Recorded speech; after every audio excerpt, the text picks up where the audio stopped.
रुंसारि एनडिएफबि नखरफोरनि सुबुंफ्रा मोनसे एसोसिएशन दानानै लादों।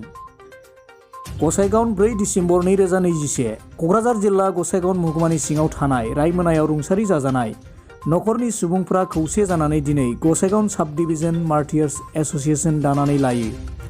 बोसोनगिरि बिथां बिरन्जय हाज'वारिया दानि सोरखार सालायगिरिखौ बुङो दि बिटिआर एकर्ड जानायनि उनाव रिहेबिलिटेशनखौ सेथियाव रुंसारि जानाय एनडिएफबिनि नखरफोरनो होनाय जागोन बुंदोंमोन दानि बिटिआर सोरखार सालायनाय बिथांमोना।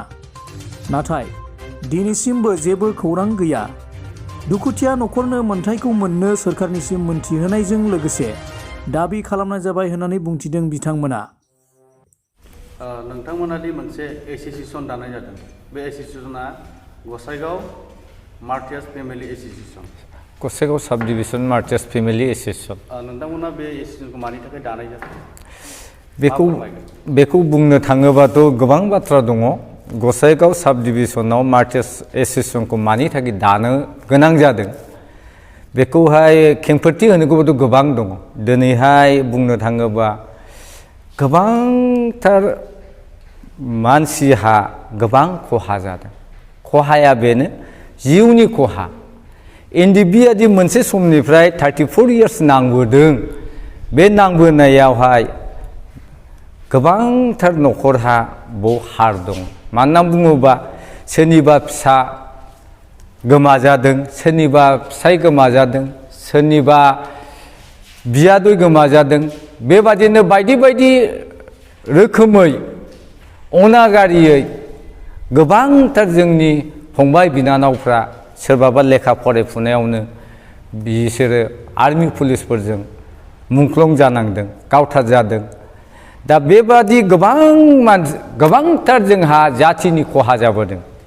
गोबांथार नखरनि फेमिलिफ्रा खहा जाबोदों आरो खहा जाबै जाबै फैनानै दाखालि 2020आवहाय जानुवारि मासावहाय बिटिआर सुक्ति जादों। बिटिआर सुक्ति जानाय लोगो लोगो जोङो नुनो मोन्दों बिटिआर सुक्तिनि दफा मथे इमप्लिमेन्टेसन मथे मार्टियार्स फेमिलिनो नाम्बार 1 मोनसे रिहेबिलिटेशनखौ होग्रोनांगौमोन। दा नायै नुबाय जोङो जे मार्टियार्स फेमिलिखौ नागारनानै एंगारनानै गोथांफोरनोसो होग्रोबाय दानि सरकारा। बेनिखायनो जोङो दिनैहाय जोंनि जुनै बे जे मार्टियार्स फेमिलिफोरनि जुनै रावबो खुगा सिग्रा गैया, रावबो बुंग्रा गैया। बेनिखायनो जों थैजानाय नखरफोरा जोङो दिनैहाय मोनसे खौसेथि जानानै बे रायमोना कमिउनिटि हलाव जोङो जथायसे जिरायनानै जोङो मोनसे इउनियन जोङो दानोगौ गोनां जादों। आरो जोङो बे आसा खालामो जे बे इउनियनानो जोंनि गोबांथार सोरबा मुंख्लं जानाय बे बिटिआर इमप्लिमेन्टेसन जि जादों, सुक्ति जादों, बे सुक्तियावहाय गोबांथार मानसि थैदों। सोरनिबा दिनैसिमबो जोङो खोनानो मोन्दों नाम गैया, खेबखांजायाखै। सोरनिबा दङ, सोरनिबा दंब्लाबो लिस्टआव गैया। आरो बेफोरबादि गोबां जोंनावहाय प्रब्लेमफोर दङ। जायनि थाखाय जोङो एसोसिएशन नाम बुङोबा थ्रु एसोसिएशन बेफोरबादि खामानिखौ जों मावनो हायो। जों खोनानो मोन्दों 320 जनखौहाय रिहेबिलिटेशनखौ होबाय मार्टियार्स फेमिलिनो। नाथाय एनडिएफबिनिफ्राय क'क्राझार डिस्ट्रिक्टआव सासेबो एनडिएफबि फेमिलिफ्रा मोननाय जायाखै। आरोबाव बिनि थाखाय आङो खावलायो जाय 320 जननो होबाय बे एनडिएफबिनि केडारफोर रावबो गैया।